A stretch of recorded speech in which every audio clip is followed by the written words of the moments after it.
driving for dollars virtually. Right. You're not talking about looking for ugly houses. No. You're talking about basically clicking on the images. Yeah.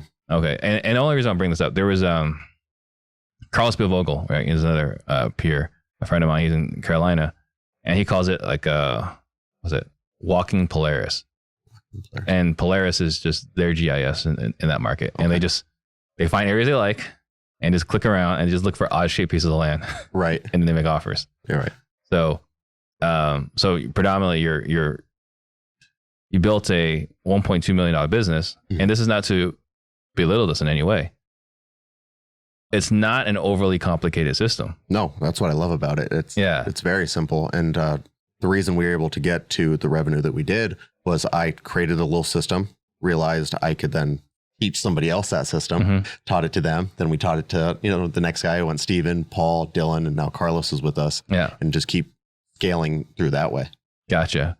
So then in building this model, who would you consider to be the key roles within your organization to make this model work?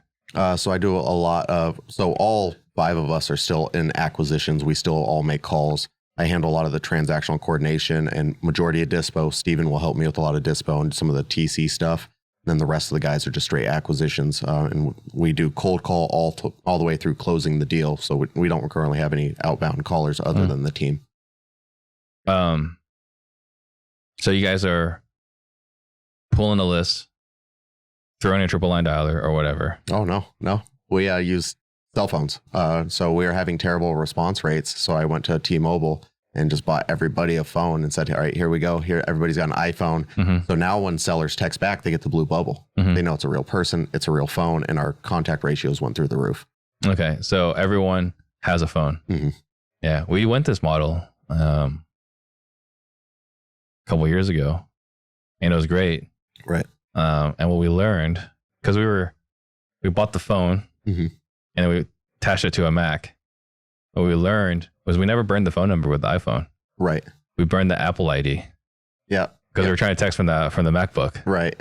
Didn't know you could burn an Apple ID. Yeah. So they will change it too. If you call in really angry and say, why is mine showing up as spam? They're, we're so sorry, sir. We'll fix it. Yeah. Yeah. We don't do a lot of text blasting though. So that might be Yeah. We were text blasting very particular lists. Yeah. I can see how that could go bad. Yeah. They were not happy. Okay. So everyone in your company gets a T-Mobile phone, iPhone. Right. And they're manually typing in those numbers. Correct. And calling them. Yeah. Okay.